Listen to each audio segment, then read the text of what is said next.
एक बार फिर से आपका स्वागत है YouTube चैनल ध्रुवम इंजीनियरिंग ट्यूटोरियल्स में।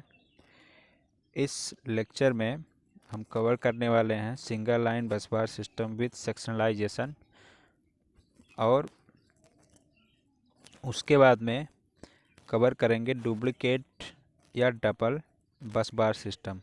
ठीक है, तो ज़्यादा वीडियो लंबा ना हो इसलिए छोटा छोटा मैं पार्ट ले रहा हूँ। और आपको बता दें कि ये पावर सिस्टम जो आप transmission distribution of electrical power पढ़ते हैं इलेक्ट्रिकल सेकेंड ईयर में, जो 4th सेमेस्टर के बच्चे हैं उन लोगों में नया सिलेबस के हिसाब से इस बार सब स्टेशन भी ऐड हुआ है, तो ये इस टॉपिक को ज़रूर पढ़ के जाएं क्योंकि ये नया चैप्टर ऐड हुआ है, तो यहाँ से क्वेश्चन ज़रूर पूछे जाएंगे बोर्ड एग्ज़ाम में। तो चलिए शुरू करते हैं। पिछले लेक्चर में हम सिंगल बस बार सिस्टम का जिक्र कर चुके हैं, तो अब यहाँ पे सिंगल बस बार सिस्टम विथ सेक्शनलाइजेशन इसके बारे में बात करते हैं। देखिए, ये जो बस बार सिस्टम है, इस सिस्टम में क्या होता है कि सिंगल लाइन बस बार ही रहती है, लेकिन इसमें होता क्या है कि बस बार को दो पार्ट में डिवाइड कर दिया जाता है।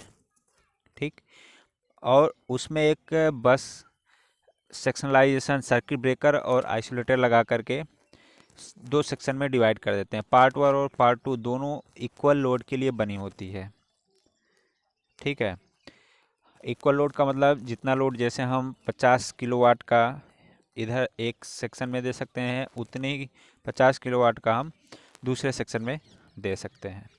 तो इक्वली ये लोडेड होती है और इक्वल बनाई जाती है सेक्शन डिवाइड करके, कि हम कभी भी अगर एक सेक्शन में कोई फॉल्ट आता है तो उस सेक्शन को हम अलग करके उसको रिपेयर में डाल करके दूसरे सेक्शन से हम सप्लाई को कंटिन्यू रख सकते हैं। तो ये इससे फ़ायदा होता है। ठीक है, और इससे एक फ़ायदा ये भी होता है कि जब आपकी लाइन में जैसे कोई सर्किट ब्रेकर या फिर कोई भी इनकमिंग लाइन जो है वो ख़राब हो गई है, ठीक है, या आउटगोइंग लाइन में कोई फॉल्ट आ गया है, तो इस कंडीशन में होता क्या है कि जिस सेक्शन में फॉल्ट आता है उस पूरे सेक्शन को हम अलग कर देते हैं, सेक्शनलाइजेशन जो सर्किट ब्रेकर लगा है उसको ओपन करके, और रिमेनिंग जो लाइंस होती है वो चलती रहती है। और ये जो बस बार है ये मैक्सिमम 33 केवी तक यूज करते हैं। ठीक है, इसके बाद में चलिए इसका फिगर देखते हैं कैसे होता है। ये इसका फिगर है। अब आपको बता दें, थोड़ा फिगर छोटा कर लेते हैं। हाँ, देखिए यहाँ पे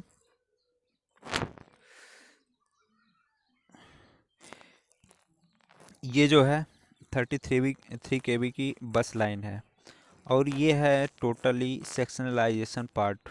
ये पूरा, ये आइसोलेटर लगा है, ये आपका सीटी है, और ये सर्किट ब्रेकर है। ठीक है, तो इस सर्किट ब्रेकर की सहायता से हम इस पार्ट को या फिर इस पार्ट को अलग कर सकते हैं। क्लियर?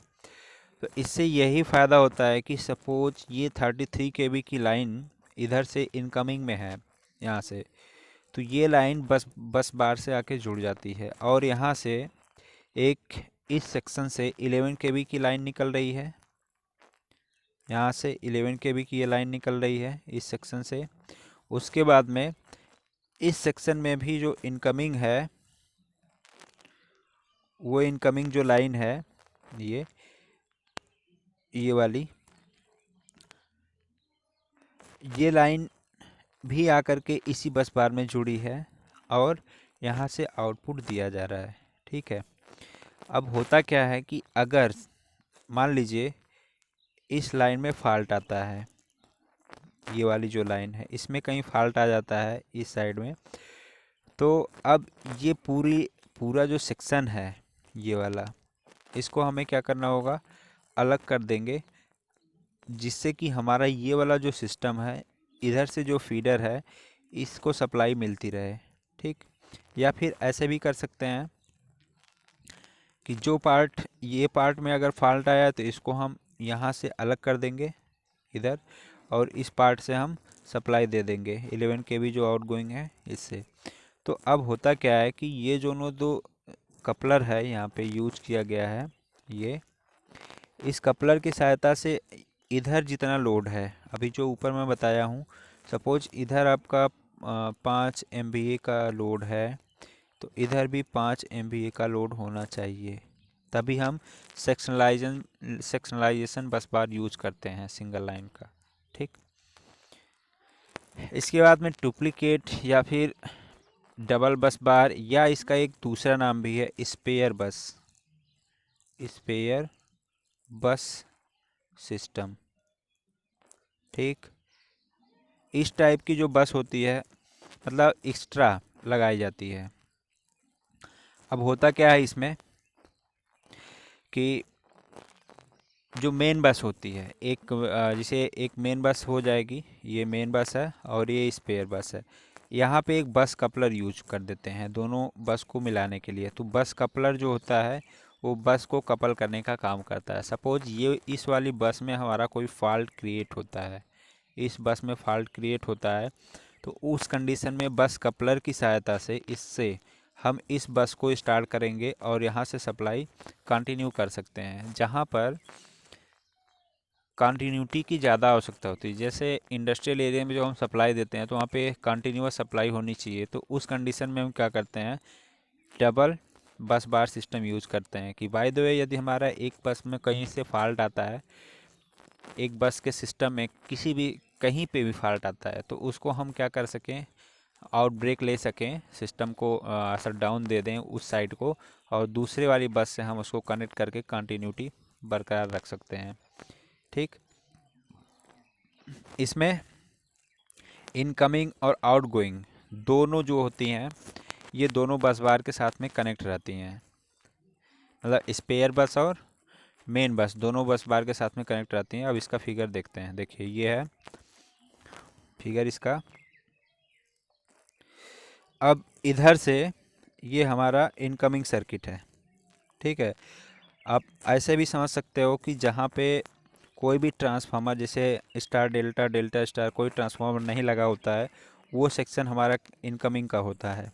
वहाँ पे आप सर्किट ब्रेकर और CT PT ये सब लगा करके मेजरिंग इंस्ट्रूमेंट के लिए यूज़ किया जाता है, CT PT आइसोलेटर। और इसके बाद में यहाँ पे ये नीचे जो स्विच देख रहे हो आप, अर्थ ब्लेड स्विच है।